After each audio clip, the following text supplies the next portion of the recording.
میں آرٹیکل 184(3) کے تحت پٹیشن دائر کی ہے، جس کے ذریعے میں نے کمشنر راولپنڈی کے بیان پہ الیکشن کمیشن کی طرف سے جو انکوائری ہوئی ہے اس کو چیلنج کیا ہے، نمبر 1۔ نمبر 2، میں نے چیف الیکشن کمشنر اور ممبران کمیشن کی تقرری کو چیلنج کیا ہے،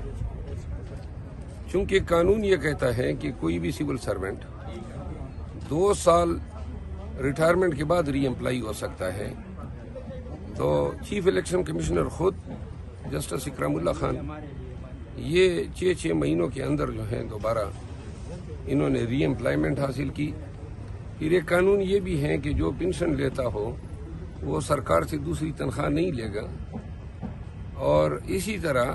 جو وکلاء لیے ہیں ڈائریکٹ، چونکہ الیکشن کمیشن آف پاکستان کو آزاد ہونا چاہیے، اس کی انڈیپینڈنٹ حیثیت ہونی چاہیے۔ الیکشن کمیشن کے اپنے جو ملازمین ہیں ان کو کبھی موقع نہیں دیا گیا، تو ان گراؤنڈ پہ الیکشن کمیشن کو چیلنج کیا۔ تیسری بات جو ہم اس پٹیشن کے ذریعے اس عدالت عظمیٰ کے نوٹس میں لانا چاہتے ہیں وہ یہ ہے کہ کئی ایام سے election commission of Pakistan Tehreek Insaf کے امیدواروں کی طرف سے دائر کی گئی گزرداریوں کی سماعت کر رہا ہے، اور اب جو آرڈرز کر رہے ہیں وہ یہ ہیں کہ یہ ٹریبیونل بن گئے ہیں۔ سیکشن 9 الیکشن ایکٹ 2017 کے تحت پروسیڈنگ جو الیکشن کمیشن کے سامنے ہے وہ انکویزیٹوریل ہے، یعنی انہوں نے اپنا ہی فارم 45 ہمارے فارم 45 کے ساتھ چیک کرنا تھا، جو اتنا بھی نہیں کیا گیا، اور ملک بھر میں وسیع پیمانے پہ نتائج میں دھاندلی کی گئی۔ پاکستان کی آئینی، قانونی، جمہوری اور سیاسی تاریخ کی اتنی بڑی چوری کبھی نہیں ہوئی ہے، اور اپنی اہمیت کے حوالے سے یہ کیس جو ہے وہ انتہائی اہم نوعیت کا ہے، جس میں بنیادی حقوق انوالو ہیں، پاکستانیوں کے حق ووٹ جو چوری کیا گیا ہے۔ تو لہٰذا سپریم کورٹ آف پاکستان کے سامنے ان گزارشات کے ساتھ میں نے آج پٹیشن دائر کی ہے۔ میں نے اس میں یہ بھی استدعا کی ہے کہ حکومت سازی کے عمل کو 28 فروری سے قبل جو ہے اس کو سٹے کیا جانا چاہیے، تاکہ اگر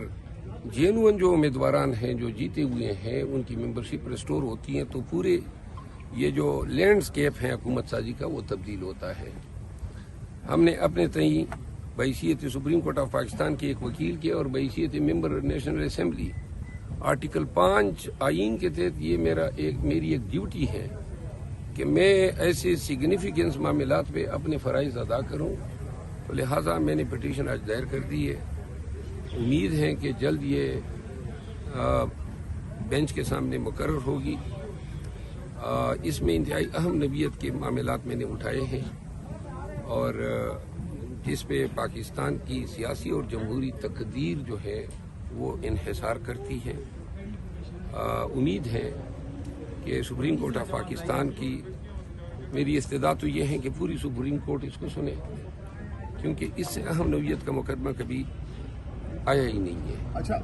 شیر افضل مروت صاحب، آج آپ نے سپریم کورٹ میں پٹیشن دائر کر دی ہے۔ 28 فروری کو آپ نے کہا جو حکومت بننے جا رہی ہے، حکومت سازی ہوگی، اس کو روکا جائے، یہ مطالبہ کیا گیا آپ کی جانب سے، تو کیا اس وقت ملک افورڈ کر سکتا ہے، اور کتنا اس کو مزید لنگر آن کیا جا سکتا ہے؟ کیونکہ اگر یہاں سے روک دی جاتی ہے تو پھر معاملات تو بہت آگے چلے جائیں گے۔ نہیں، سپریم کورٹ صرف اتنے دورانیے کے لیے روک دے کہ جب تک یہ اس مقدمے کو فیصلہ کر لے۔ اب بڑا آسان سا ہے، جو کمشنر راولپنڈی کا بیان ہے، اس کے بعد اس کے تاثر کو ظاہر کرنے کے لیے ڈی آر او سے بیان دلوائے گئے، پھر اس کو مجبور کر کے دوسرا بیان دلوایا گیا۔ ملک میں بہت ساری سیاسی شخصیات نے، پارٹیز نے، بشمول جماعت اسلامی، پیر پگاڑا صاحب، اچکزئی صاحب، ان سب نے ان الیکشن کا جو ہے وہ ان کو رگ کہا ہے، تو لہذا یہ انتہائی سنگین نوعیت کے الزامات ہیں ان ڈی آر اوز کے خلاف، ان آر اوز کے خلاف، الیکشن کمیشن کے خلاف۔ ان کی تحقیقات تو ہونی چاہیے نا، اب تحقیقات کا بھی حق نہیں ہے، اور جو انہوں نے فارم 47 بنتا ہے فارم 45 کی بنیاد پہ،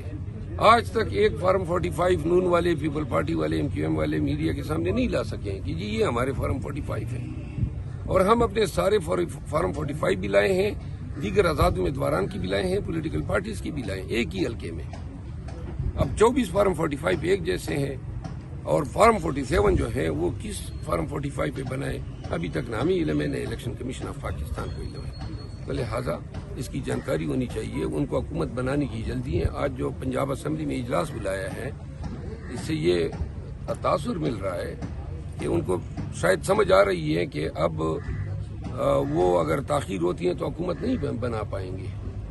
تو لہٰذا یہ انتہائی اہم نوعیت کا مقدمہ ہے، اور شاید چند ایک ایسے مقدمے اور بھی آج دائر ہو رہے ہیں،